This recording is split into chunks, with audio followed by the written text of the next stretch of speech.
บางอันมั่วลื่นๆคู่รักกันมาเนี่ยนะฮะคล้องต้องคล้องอย่างนี้นะครับ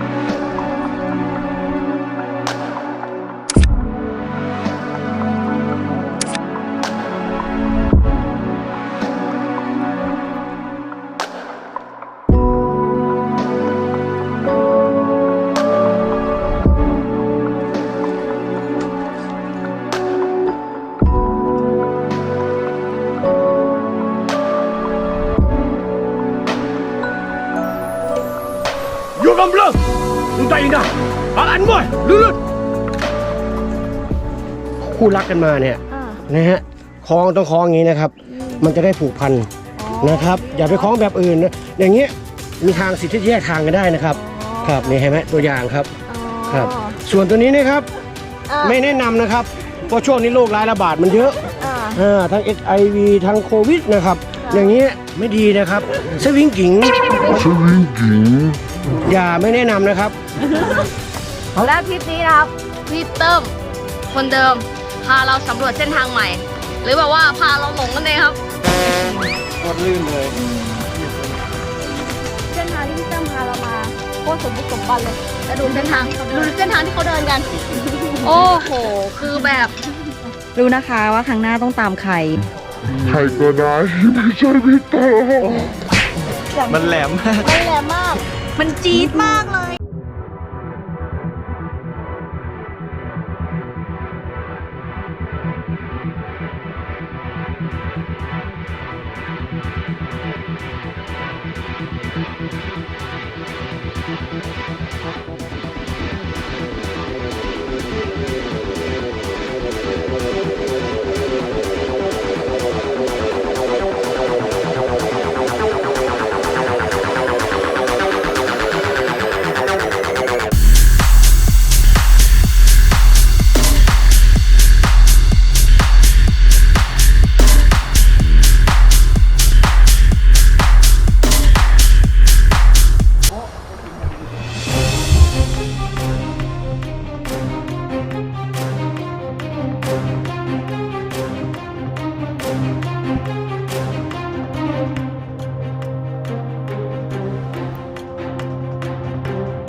โอ้ไม่สาวน้อยตอนนี้ผมกำลังก่อไฟขึ้นมานะครับ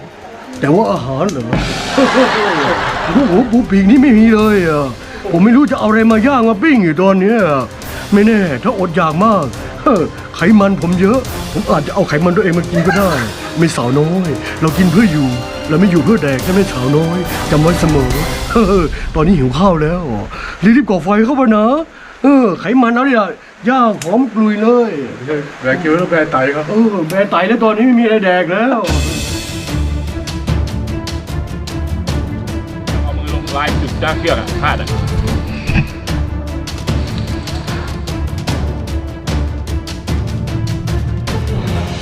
เดี๋ยวเราจะห้อยขานะครับ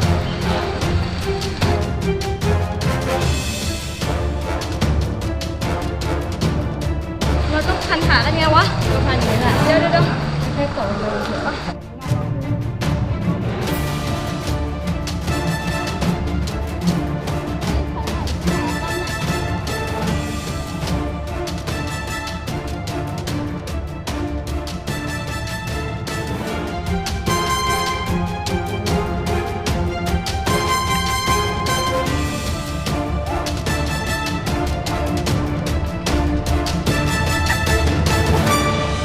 แล้วตอนนี้ครับเราก็ลงมาถึงด้านล่างแล้ว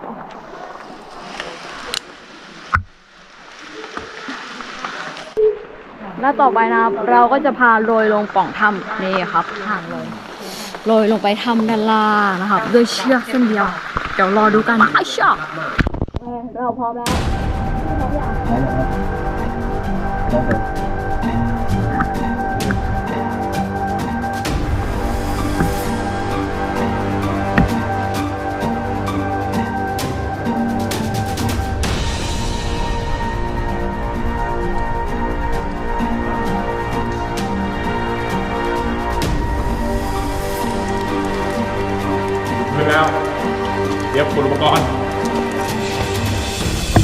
มันผิดอย่าเหยียบเกี่ยวไป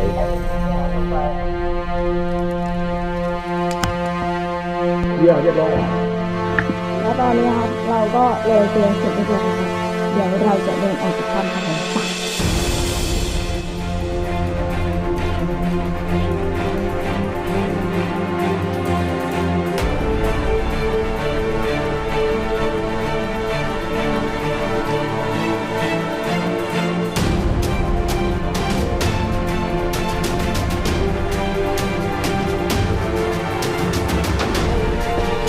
แล้วตอนนี้ครับก็จบภารกิจของเราที่ถ้ำเพชรโพธิ์ทองจังหวัดสระแก้วเรียบร้อยแล้ว ยังไงก็อย่าลืมกดไลค์ กด subscribe ติดตามเราด้วยนะครับ แล้วรอดูว่าทริปหน้าเราจะพาไปเที่ยวที่ไหนกันต่อ โอเค บ๊ายบาย ชุบ